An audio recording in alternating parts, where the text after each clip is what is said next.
Bapak, Ibu, saudara-saudariku yang terkasih, para orang tua yang terkasih, pada kesempatan ini kalau kita melihat anak-anak yang di depan kita, kan orang tua di belakang kan ini,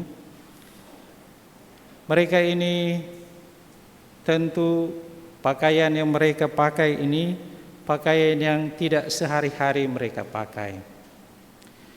Dan juga perhiasan atau ya untuk perempuan ada ya bilanglah apa namanya, pokoknya ada bandoy, ada bunga di atas.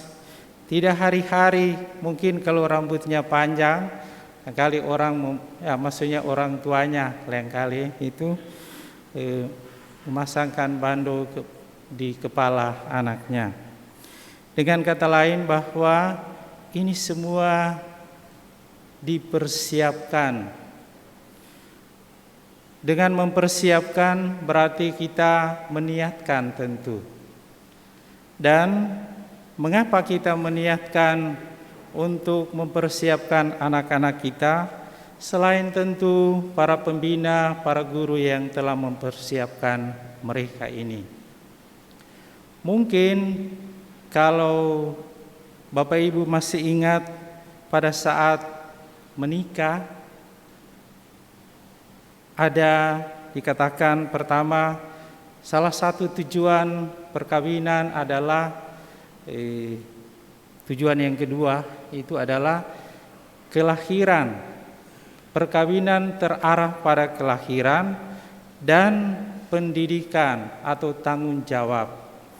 Tanggung jawab di sini bukan saja tentu memberikan pendidikan di sekolah ini atau hal-hal yang baik yang lainnya, tapi juga memberikan pendidikan iman sebagai bentuk tanggung jawab kepada anak-anak kita ini.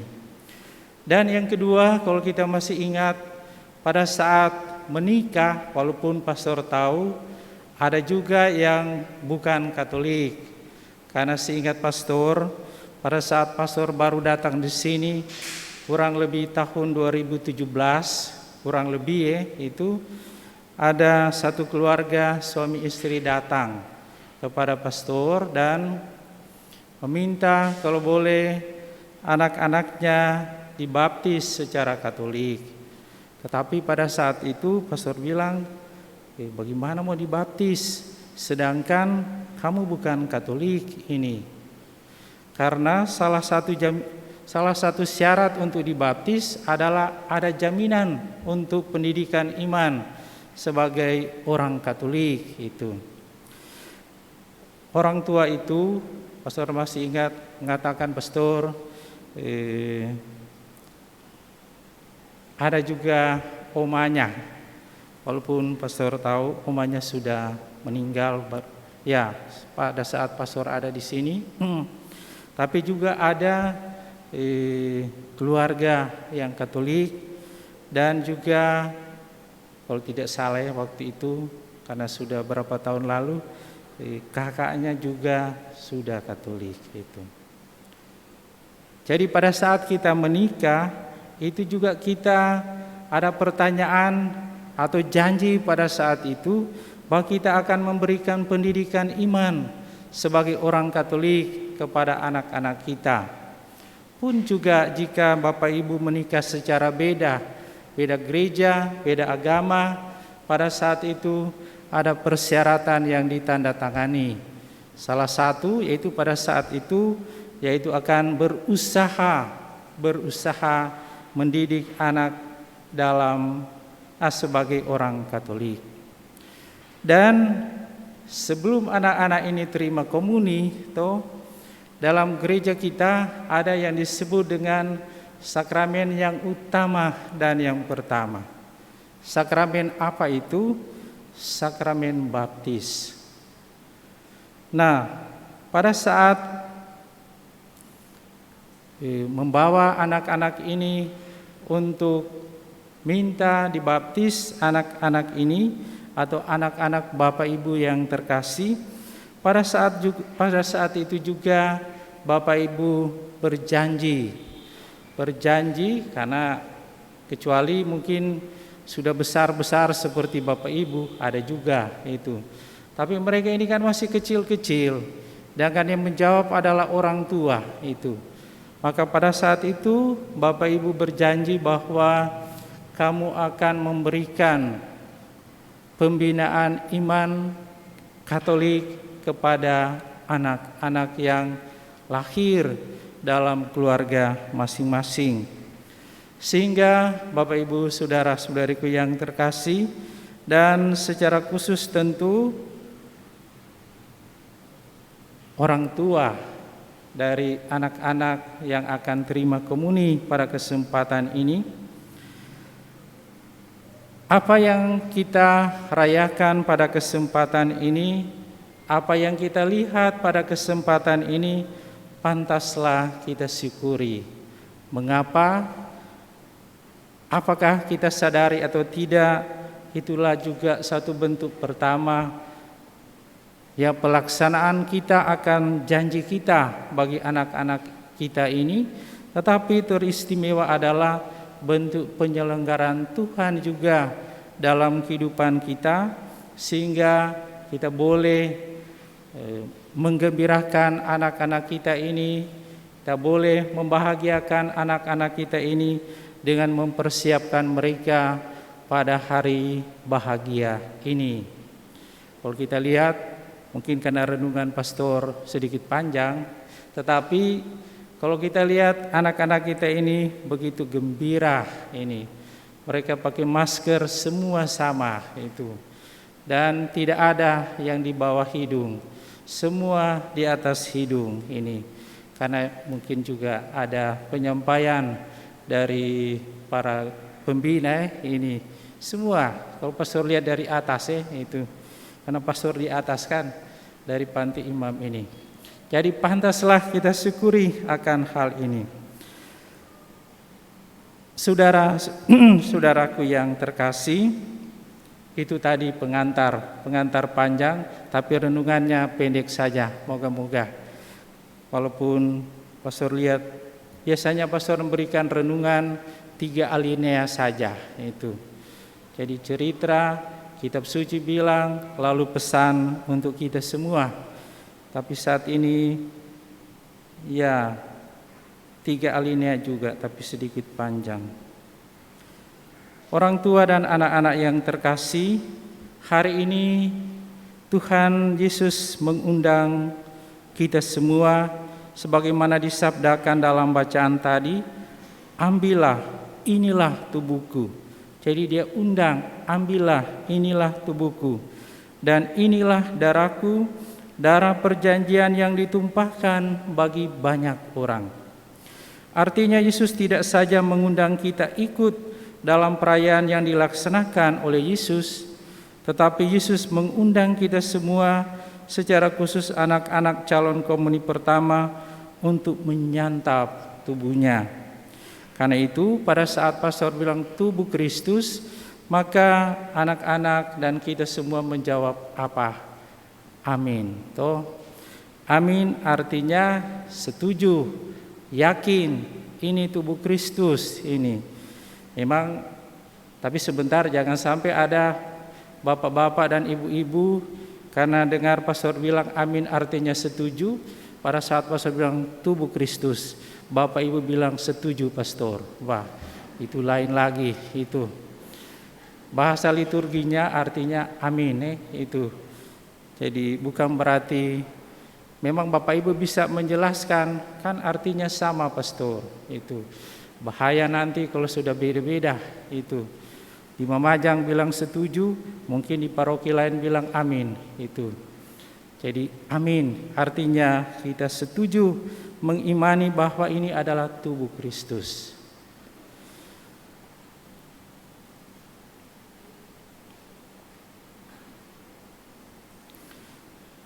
Jadi kita diundang untuk menyantap tubuhnya sebagaimana makanan yang kita makan setiap saat itu memberikan kesehatan, memberikan kemampuan untuk kita bekerja, berikan kemampuan untuk kita untuk berkarya. Demikian juga makanan yang diberikan oleh Yesus ini dimaksudkan oleh Yesus supaya Yesus yang kita sambut dan kita makan meresapi dalam hidup sehari-hari. Apa tandanya undangan Yesus bagi anak-anak meresap dalam hati kita setelah menyambutnya? Salah satunya adalah selalu rindu dekat dengan Tuhan Yesus. Jadi itu tandanya itu. Selalu rindu dengan Yesus, selalu mau menyambutnya setiap saat. Jadi selalu rindu mau menyambutnya setiap saat. Berarti harus rajin masuk gereja, harus rajin membantu orang tua, harus rajin belajar sebagai anak sekolah dan mencintai sesama.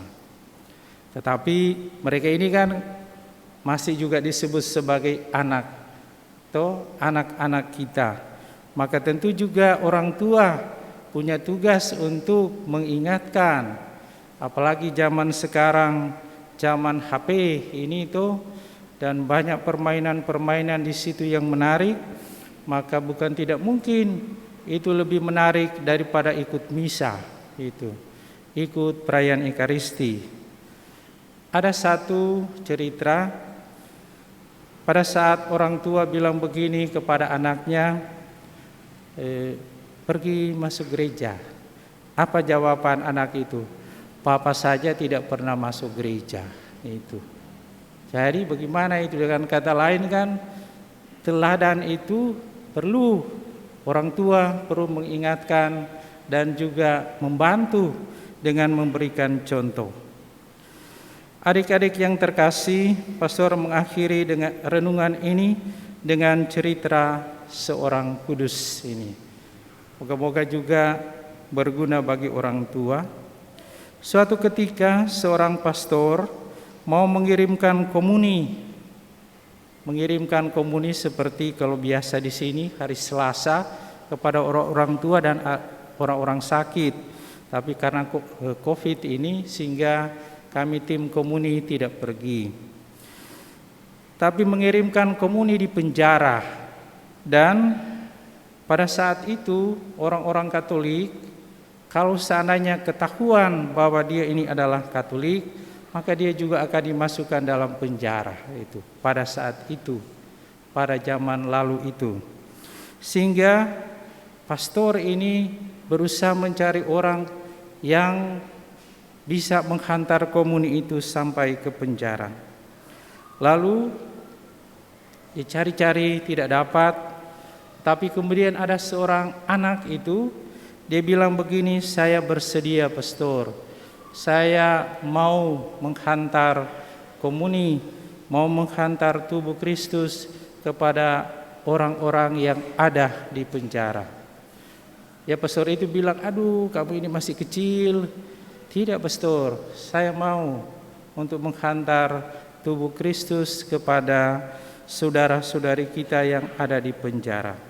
Akhirnya pastor itu bilang, oke, ini.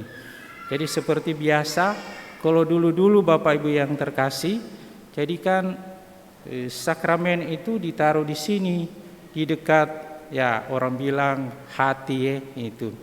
Taruh di sini, lalu kan dia juga kan masih anak-anak itu.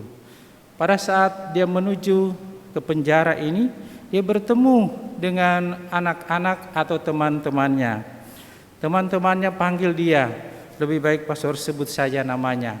Namanya adalah Tarsisius itu, Santo Tarsisius itu.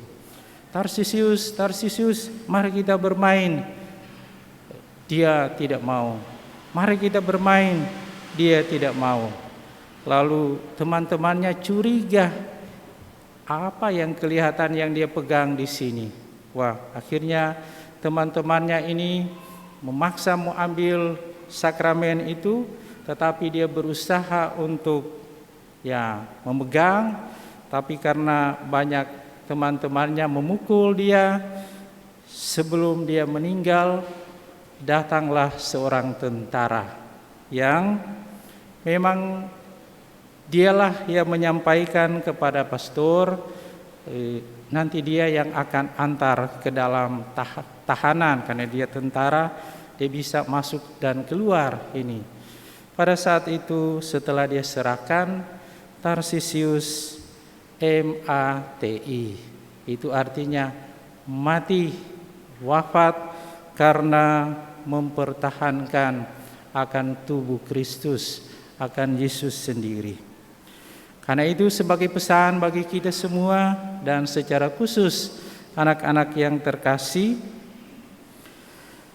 semoga kiranya semangat dari Tarsisius ini senantiasa hidup dalam diri anak-anak yang terkasih atau adik-adik yang terkasih, pun juga untuk kita semua orang tua, bahwa tubuh Kristus itu adalah makanan rohani sebagai orang Katolik. Karena itu memang sekarang masih banyak yang ikut secara online, tetapi di Paroki Mamajang sudah dibuka untuk misa secara tatap muka atau offline ini. Walaupun juga ini dimasukkan dalam YouTube paroki itu atau FB paroki. Moga-moga renungan yang sungguh sangat panjang, pasti beberapa mengantuk itu, boleh walaupun panjang tapi minimal 1-2 kata bisa meresap menjadi kekuatan bagi kita semua. Tuhan memberkati kita semua.